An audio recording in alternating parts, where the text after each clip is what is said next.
Ya, Assalamualaikum warahmatullahi wabarakatuh anak-anak. Waalaikumsalam Ibu. Bagaimana kabarnya pada hari ini? Alhamdulillah baik Ibu. Ya, Alhamdulillah. Ya, sebelum kita memulai pembelajaran kita pada hari ini, ya mungkin ketua kelas bisa dibimbing dulu teman-temannya untuk berdoa. Ya, baik teman-teman, sebelum kita memulai pembelajaran hari ini, marilah kita berdoa menurut kepercayaan masing-masing. Berdoa dimulai. Berdoa selesai. Ya baik, terima kasih. Nah selanjutnya Ibu akan mengecek kehadirannya. Ya. Yang pertama Mikael Puri, Hadir Ibu. ya, yang kedua Nurul Atifah, Hadir Ibu. tiga Finesia, Hadir Ibu. selanjutnya adalah Rizkia. Hadir Ibu. Ya, semuanya hadir ya untuk pembelajaran kita pada hari ini.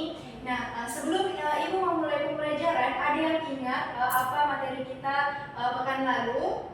Saya Ibu. Ya, silahkan kita. Kalau pekan lalu itu kita mempelajari mengenai sistem pencernaan. Ya, betul sekali ya, sistem pencernaan. Ada yang masih ingat apa saja pembahasan kita pada pekan kemarin?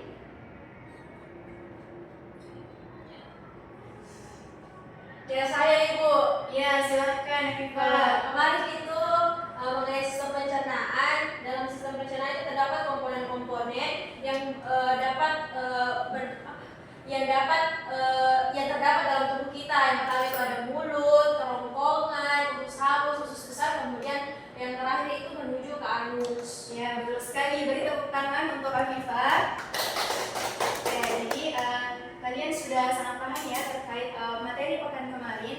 Nah, selanjutnya kita akan mempelajari mengenai zat gizi dan kaitannya dengan kesehatan. Nah, baik, yang pertama Ibu akan menjelaskan apa saja tujuan pembelajaran kita pada hari ini. Nah, yang pertama yaitu mengidentifikasi jenis-jenis zat gizi utama. Yang kedua, menganalisis peran zat gizi dalam menjaga kesehatan tubuh. Yang ketiga, menilai akibat kekurangan dan kelebihan dari zat gizi. Yang keempat, menerapkan pengetahuan tentang gizi untuk membuat perencanaan menu sehat.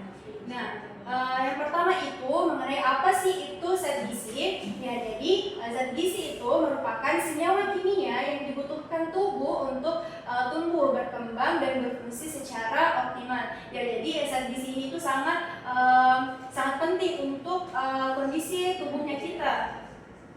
Nah, selanjutnya mengenai apa saja jenis zat gizi. Nah, jenis zat gizi itu ada dua, yaitu makronutrien dan mikronutrien. Nah, ada yang bisa sebut apa saja itu dari jenis makronutrien, anak-anak?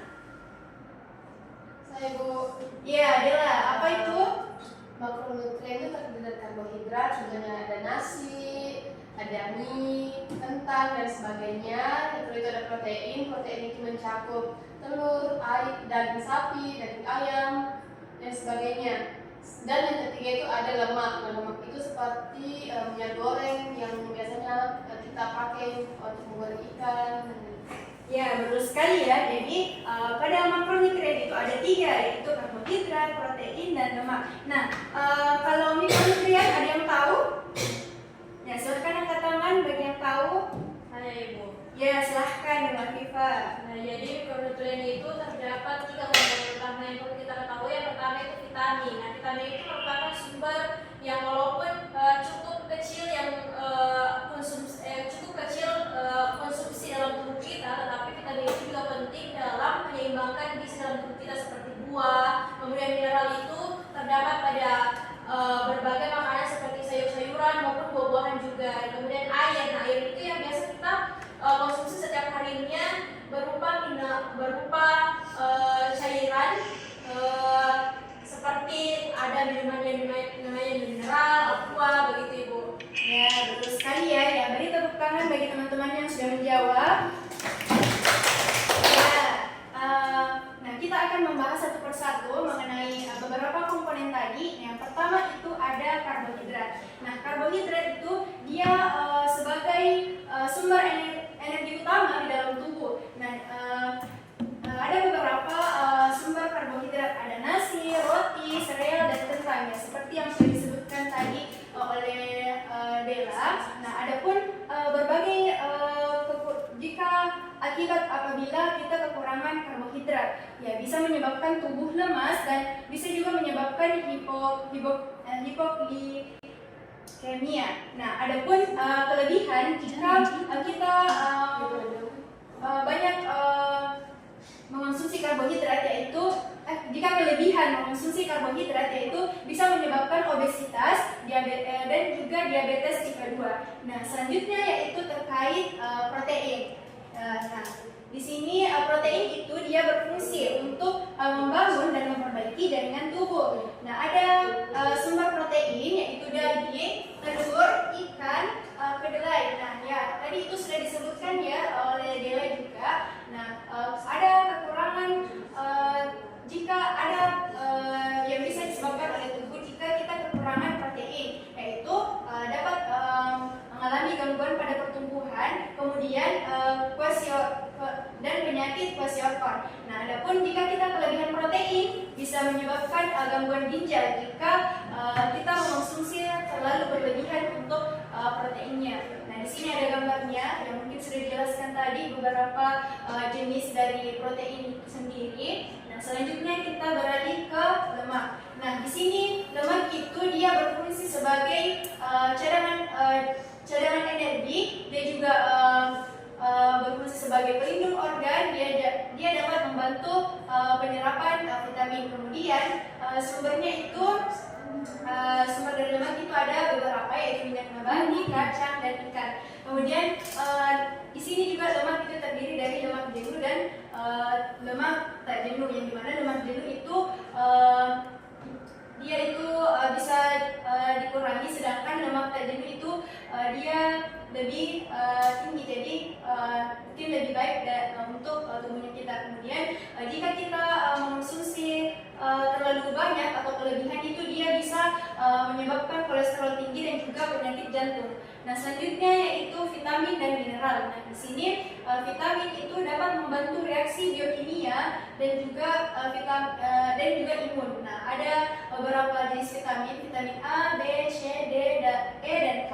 Kemudian untuk mineral di sini itu berfungsi untuk pembentukan tulang darah dan juga enzim, di mana terdiri dari zat besi, kalsium, dan seng. Kemudian ada beberapa sumber dari vitamin dan mineral yang mungkin sudah dijelaskan juga tadi, sudah disebutkan juga tadi, yaitu ada buah, sayur, susu, dan juga biji-bijian. Nah, selanjutnya itu air. Nah, di sini air itu dia berfungsi sebagai pelarut reaksi kimia, pengatur suhu, dan juga transportasi zat gizi.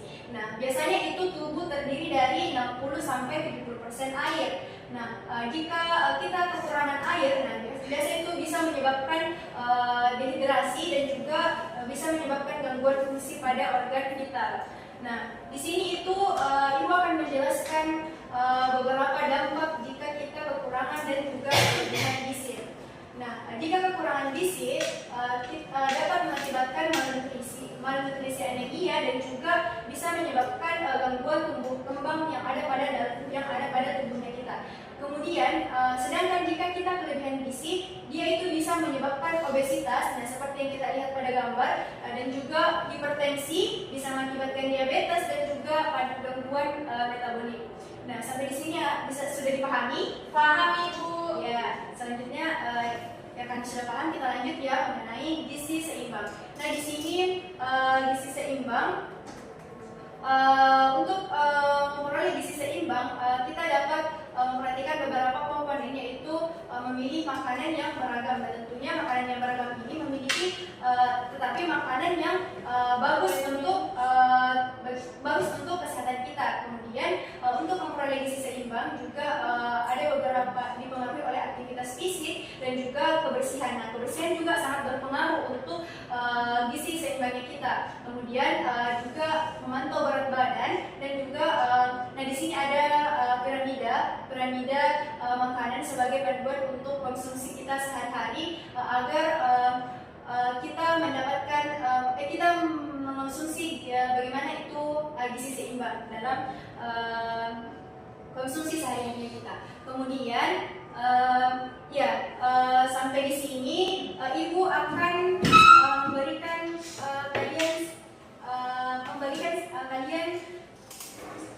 kalian LKPD, memberikan kalian LKPD. Jadi silahkan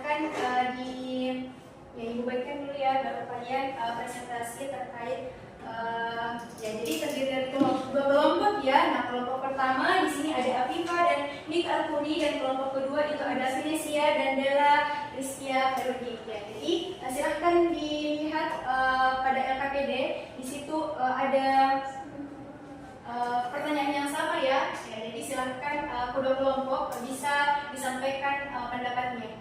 Ya. Ibu beri waktu 5 menit. Ya, ada yang ingin ditanyakan terkait tugasnya? Jelas Ibu? Ya, sudah jelas ya, dan waktunya juga sudah habis. Jadi silahkan siapa yang mau presentasi untuk kelompok 1? Afifa dulu. Iya, Afifa ya. Silahkan untuk Afifa dijelaskan bagaimana jawaban dari diskusinya.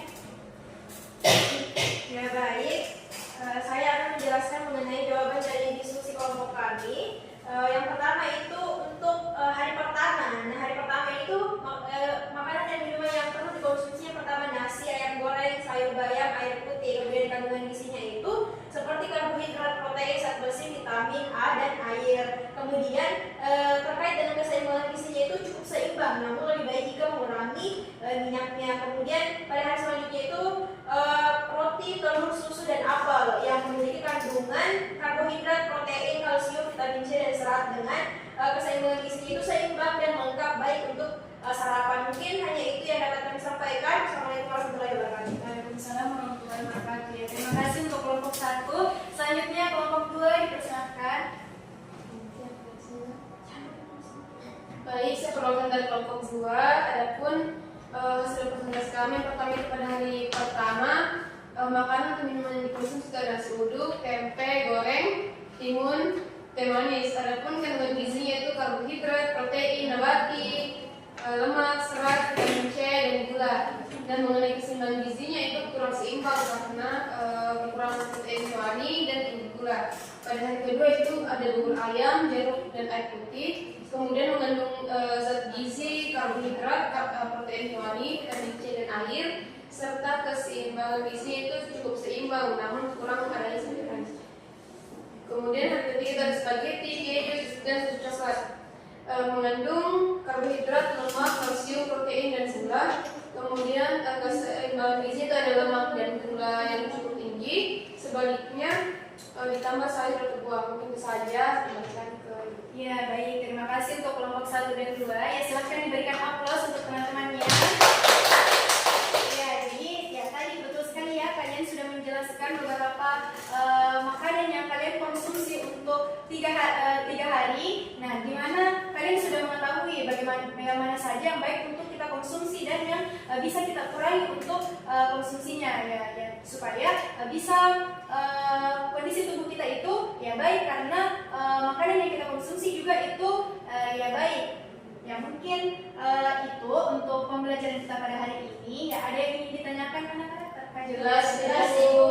Ya, sudah jelas ya. Ya, mungkin ada Ibu ingin memberikan sedikit tugas ya. Ada tugas proyek. Nah, ini tuh tugas proyeknya dikerjakan di rumah ataupun nanti akan dipresentasikan pada pertemuan selanjutnya. Ya, jadi tugasnya itu mengenai di sini ada judul proyeknya, yaitu membuat suatu kampanye makanan sehat. Nah, ada beberapa langkah-langkahnya yang nanti mungkin kelompoknya tetap ini ya, kelompok 1 dan kelompok 2 ya.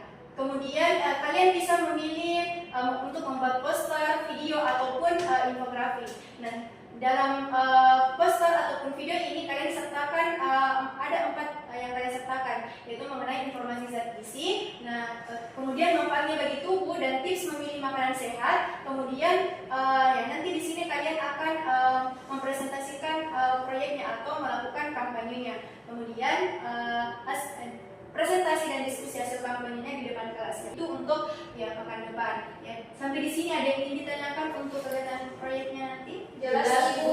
Ya, sudah jelas ya. Ya, jadi mungkin itu saja pembelajaran kita pada hari ini. Nah, sebelum Ibu menutup, ada yang bisa menyimpulkan sedikit saja tentang materi kita pada hari ini? Ya, silakan Mika. Ya, jadi tadi mengenai materi yang sudah dipelajari tentang zat gizi dan kesehatan, ternyata zat gizi itu dia dibedakan menjadi 2, yang dijelaskan ada makronutrien yang mencakup karbohidrat, protein, lemak, kemudian ada mikronutrien kayak vitamin sama mineral. Itu yang saya pahami. Ya, Masya Allah. Betul sekali ya. Yaitu tadi sedikit kesimpulan pada materi kita pada hari ini. Ya, Ibu yakin kalian sudah sangat memahami terkait materinya. Ya, mungkin Ibu cukupkan untuk pembelajaran kita pada hari ini. Semoga kalian semua sehat-sehat untuk tetap mengikuti pembelajaran kita dan jangan lupa untuk tugas proyeknya di pekan depan. Ya, mungkin Ibu cukupkan. Assalamualaikum warahmatullahi wabarakatuh. Waalaikumsalam warahmatullahi wabarakatuh.